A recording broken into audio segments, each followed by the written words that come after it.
Olá, muito bom dia, queridos. Paz seja convosco.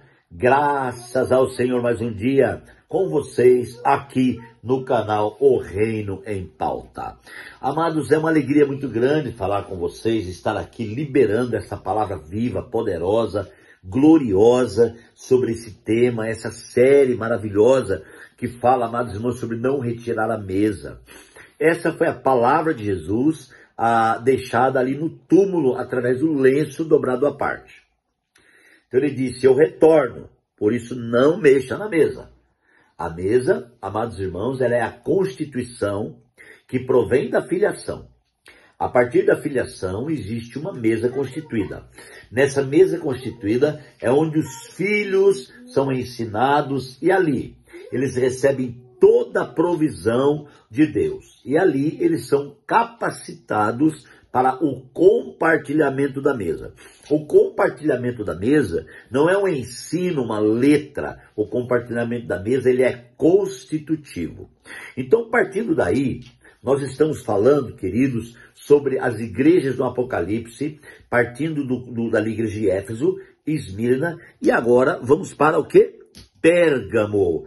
Pérgamo, amados irmãos, essa igreja, esse tempo da igreja em que o Senhor aconselhou muito. E vamos ao texto do capítulo 2, de verso 12, que diz: ao anjo da igreja em Pérgamo escreva: estas são as palavras daquele que tem a espada afiada de 2 gumes. Estas são as palavras daquele que tem, daquele que tem a espada afiada de 2 gumes.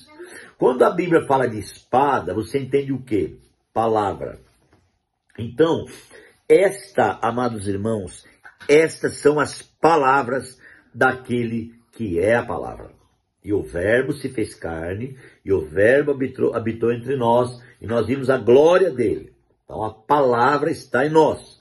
A palavra, ela nos convence, ela nos converte, ela nos restaura, a palavra norteia, a palavra é a profecia, a palavra é a boca de Deus.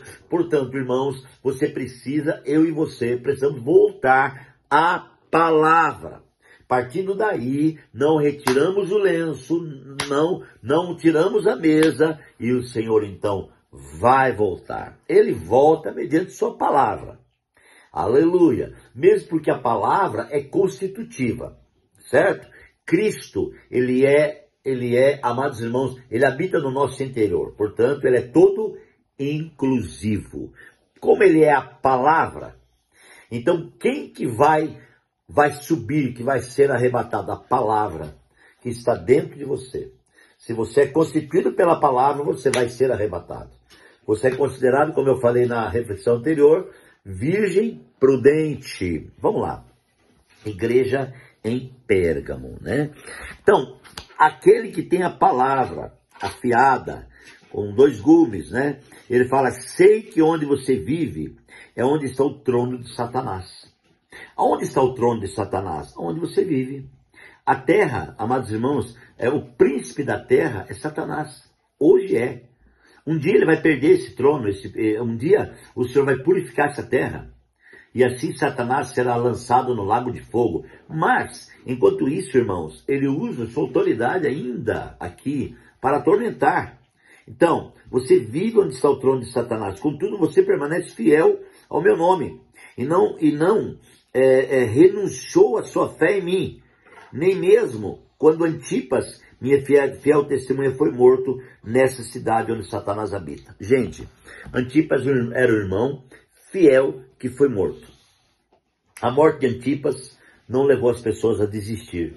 Assim como a morte de Paulo, assim como a morte de Pedro, de Tiago, né? A morte, amados irmãos, de outros que morreram, martirizados, não levou eu e você a desistir. Nós sabemos que eles morreram. Nós sabemos que o sangue de Paulo caiu por terra por amor. Sabemos que o sangue de Pedro caiu por terra por amor. Tiago também, Estevão também. Mas eu quero dizer uma coisa para você. O Senhor fica feliz com a firmeza, com a fidelidade da igreja, daqueles amados irmãos que permanecem firmes diante do Senhor, sem desistir, sem desanimar, sem voltar atrás, porque sendo assim, queridos, nós somos abençoados por Ele. Então, eu quero dizer uma coisa para você, Pérgamo, amados, essa igreja onde existiu muitas coisas que aconteceram, né? É a igreja da comunhão, do casamento, é a igreja das pessoas, porque ele vai falar uma coisa muito séria aqui, no versículo 14, ele fala assim: no entanto, eu tenho contra você algumas coisas. Você tem aí pessoas que apegam aos ensinos de Balaão, que ensinou Balaque a armar ciladas contra os israelitas, induzindo-os a comer alimentos sacrificados a ídolos e praticar a imoralidade. Gente, então o profeta Balaão, né? Ele teve um momento de muita dificuldade, porque Deus disse para ele não falar, e ele falou, e ele saiu falando, né? Balaque, irmãos, ensinava, induzia as pessoas ao erro.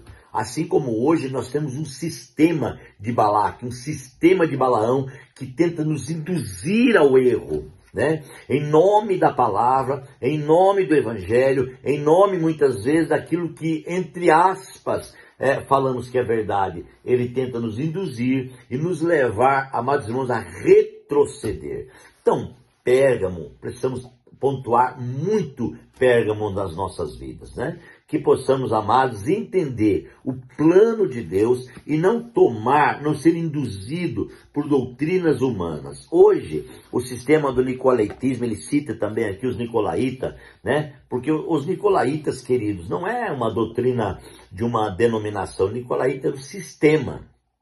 O nicolaítismo é um sistema. Porque assim, ó, muitas vezes o nicolaítismo, ele não está aparecendo no nosso exterior, mas ele está dentro de nós. Então, se dentro de mim eu me acho superior a você, eu sou nicolaíta. E a Bíblia fala assim: ninguém considera o seu irmão inferior a você, né? Ninguém considere. Perdão, ninguém considera o seu irmão menor que você, né? Então, quando você olha para o seu irmão de cima para baixo, você é um nicolaíta. Como você tem que olhar o seu irmão? No mesmo nível. Sabe quem que nivela isso? É a cruz. Você não encontra o braço da cruz assim. Você encontra o braço da cruz no nível, né? Você não encontra o braço da cruz, o madeiro vertical assim. Você encontra ele no prumo. Então existe um prumo, existe um nível. Então, amados, eu preciso olhar para o meu irmão no mesmo nível que eu. Eu não posso olhar para o meu irmão abaixo de mim. Eu tenho que olhar para ele, irmãos, como ele é diante de Deus. E o que acontece hoje no sistema cristão religioso? Os nicolaítas, eles andam pregando por aí que eles são a última bolachinha crocante do pacote. Eles falam que eles são fera porque orou 40 dias, porque usa os dons espirituais. Tem gente que tem mais dom do que a Bíblia fala, né? Então aí, amados, colocando dons espirituais para convencer pessoas a estarem com eles, quando que na realidade os dons são de Deus. Existe dom sim, maravilhoso, né? Mas o dom é de Deus. E ele reparte esses dons aos homens, não para que os homens se exaltem, mas para que Deus seja exaltado, né? E hoje, irmãos, estamos andando na contramão. Os homens estão se exaltando. Porque Deus me revelou. Olha, eu falei que o avião ia cair, eu falei que não sei o que. Irmãos, então começam a ficar famosos por aquilo que falaram. Quando você olha uma pessoa que entregou uma profecia e a profecia cumpriu, você vai olhar o YouTube dele, irmãos, os seguidores aumentou assim, ó, milhares. Sabe o que é isso, irmãos? Nicolaítismo. Nós não podemos nunca endeusar alguém só porque Deus o usa, sabe? Então, o conselho à igreja de Pérgamo é para tomar cuidado. Olha, ele fala assim, então, você que segue o exemplo de Balaque, né? Isso eu tenho contra você, sabe? Você que usa, né? Comer alimentos sacrificados a ídolos. Olha só. Você que pratica sacrificado aí, pratica imoralidade, né? De igual modo, você tem também aí os que se apegam aos ensinos do nicolaíta, que é isso que eu estou acabando de falar. Portanto, arrependa-se, não virei em breve até você e lutarei contra eles com a espada da minha boca. Meu Deus do céu, que forte isso, né? Aquele que tem ouvido ouça o que o Espírito diz à igreja, ou às igrejas. Ao vencedor darei do maná escondido. Também lhe darei uma pedra branca. Aleluia. Com um novo nome nela escrito, conhecido apenas por aquele que o recebe. Gente, ele está falando aqui de vencedores. Ele está falando aqui de vencedores, gente. A palavra, amados irmãos, ela tem um caminho para o vencedor. Ela tem um conselho para o vencedor. Ela tem uma palavra rema que direciona o vencedor. E eu glorifico muito a Deus pela palavra, porque é ela que define, ela que direciona. Irmãos, ela tem uma ordem extremamente real. E eu queria que você entendesse nesse momento o poder dessa palavra que transforma o nosso interior, o poder dessa palavra, irmãos, que nos coloca realmente diante de Cristo, na cruz de Cristo. Pérgamo precisa aprender, precisa entender. Já teve o tempo de Éfeso, já teve o tempo de Esmirna, agora estamos em Pérgamo, aleluia. Em Esmirna, os nicolaítas já manifestaram fortemente, agora sobrou Pérgamo alguém ainda seguindo o nicolaítismo, seguindo, amados irmãos, os ensinos de Balaão, o exemplo de Balaque, né? E agora Deus está falando, viu? Tem que haver uma mudança. Eu estou pregando uma mudança para o seu coração. Olha, não retire a mesa, nenhum dia, nenhum momento da sua vida. Deixa o Senhor ali, deixa a mesa posta, porque o Senhor está voltando. Querido Deus, eu quero te agradecer porque a mesa está posta. Essa mesa constituída pelo sangue de Cristo está posta. Oh, aleluia! E o Senhor tem levantado homens e mulheres para viver a realidade dessa mesa. Fica conosco, Deus, e nos abençoe grandemente. É a nossa oração, em nome de Jesus. Que Deus te abençoe, um abraço e até amanhã.